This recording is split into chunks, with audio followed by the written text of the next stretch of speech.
2019 meeting to order. Carol, would you give the invocation, please?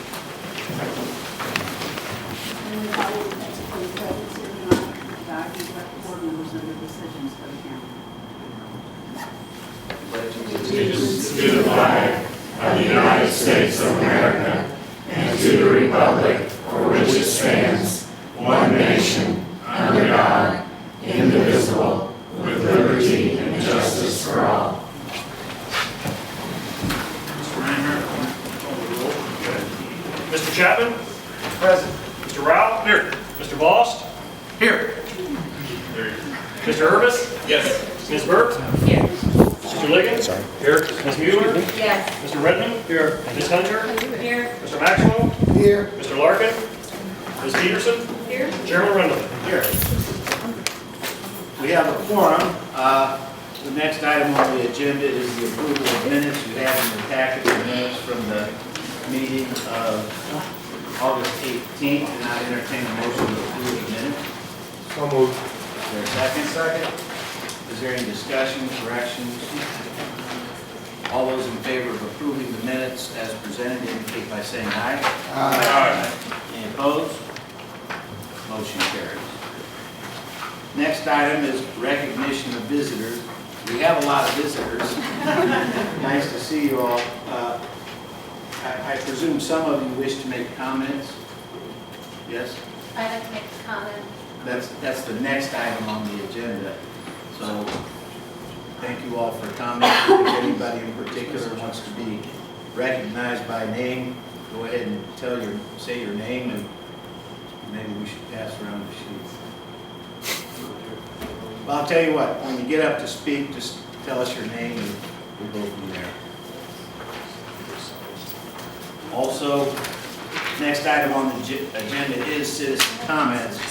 I got an idea what you might want to comment about. If there's a lot of comments, I'm gonna limit your comments to about 3 minutes apiece. So, who wishes to be recognized first? Me, Sarah Lewison. Go ahead. Stand up, please, and tell us your name and where you live. Okay, should I just go forward now? Yep. Okay. My name is Sarah Lewison. I live in Murfreesboro. Thank you for the opportunity to speak here tonight. I teach in the College of Mass Communication and Media Arts at SAU. I'm one of those people who came to Jackson County for a job and decided to stay. Unlike a lot of people come and leave. The funny thing is I came from California and I was kind of happy to leave this place where there were all these earthquakes. So that's kind of part of the joke because I didn't know about the new Madrid. I opposed hydraulic fracturing in southern Illinois for a number of reasons, not least of which is the documented association between hydraulic fracturing, produced wastewater disposal, and earthquakes. I'm also concerned about the large volume of water fracking requires, and then spoils, and about the contamination of our air, which is part of the process. And I have smelled it in Pennsylvania. I'm standing here today because it is my understanding that the role of our county government is to protect the communities it serves. Like many people in this assembly, I wish to see our board fulfill its legal obligation to protect Jackson County's communities by passing an ordinance that recognizes Jackson County's right to ban the hazardous industrial fracturing of hydraulic fracturing within its jurisdiction.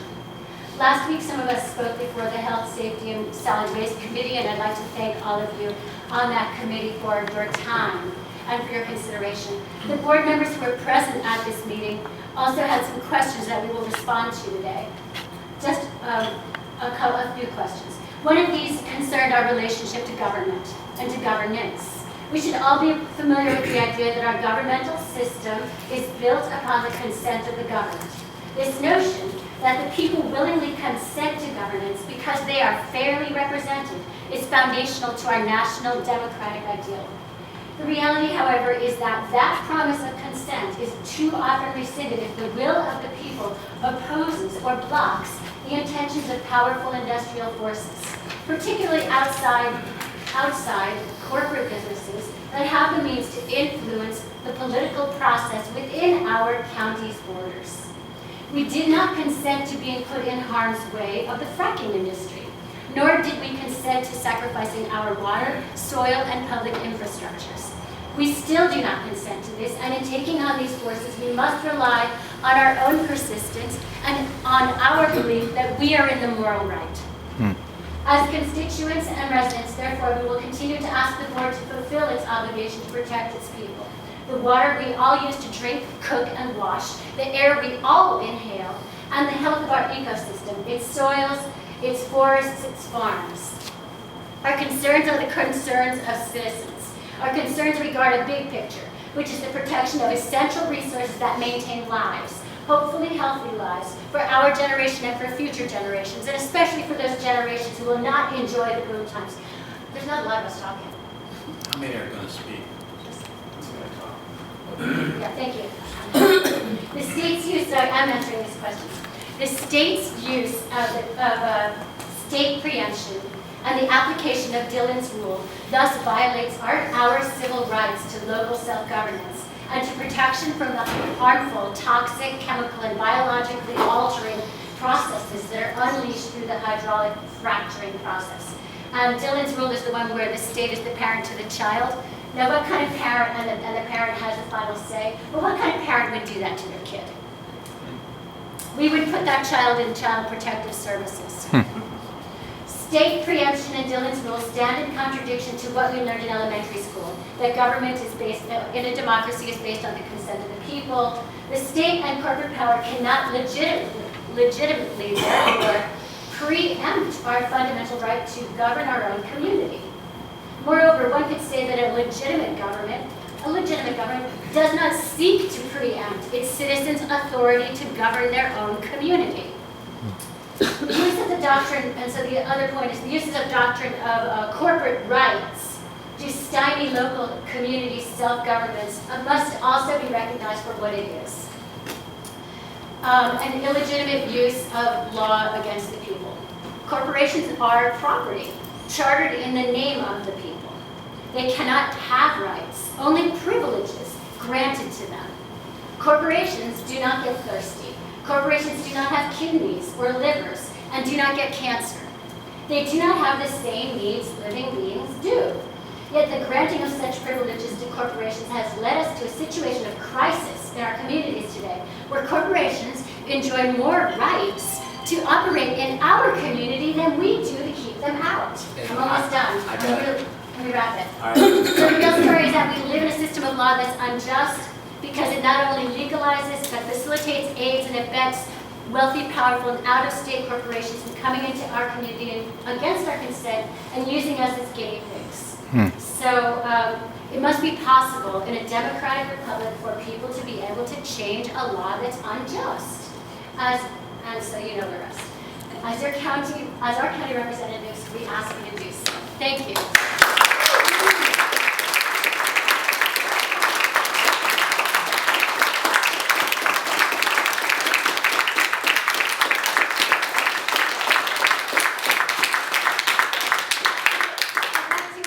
Ryan Grumber, who is going to say a little bit more and answer the others. You guys know this is not on the agenda, right? We're not taking a vote on Yeah. it. Right, we Go only have ahead. two folks speaking. Ryan Grumber. Good evening. My name is Ryan Grumberg. I'm a resident of Carbondale, Illinois. And I'd like to first thank you for the opportunity to speak here this evening. As we know that you're deliberating on the Community Bill of Rights in committee, and there's some issues that came up the other night. I just wanted to provide you with some information to aid in your deliberation. I'd first like to touch on the historical lineage of what Jackson County citizens are advocating, as it harkens back to the very founding of this country. You have to ask yourself, why did the founding fathers decide, against the odds, to break away from British colonial rule? If you look at the first few grievances of the Declaration of Independence, it becomes rather clear. Decisions of great importance were being made an ocean away by a king who did not have to live with the consequences of those actions. The foundational spirit of this country is a belief in the idea that the people who are most affected by an issue should be the ones who get to determine their own fate in relation to that issue. Fast forward to the present, and it is precisely this fundamental right to local self-governance that we are told we cannot exercise. And it is that spirit, it is this denial of our fundamental right to local self-governance that's ultimately un-American. In a democratic society, the state cannot be viewed as infallible. On the issue of hydraulic fracturing, the state of Illinois has failed us, failing to uphold its own constitution that guarantees, in sections 1 and 2 of Article 11, not only our right to a healthful environment, but also our ability to enforce that right against any party, to include the state. We are asking you, our local representatives, to do what the state has refused to do, to protect our rights.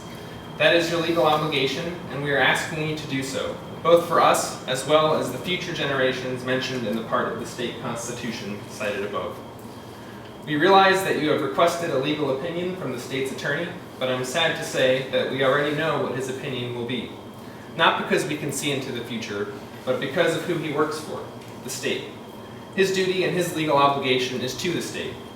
Your duty and your legal obligation, however, is to us, the people of Jackson County, who you swore to protect. We know that we are challenging unjust state law, but the gravity of the situation leaves us no choice.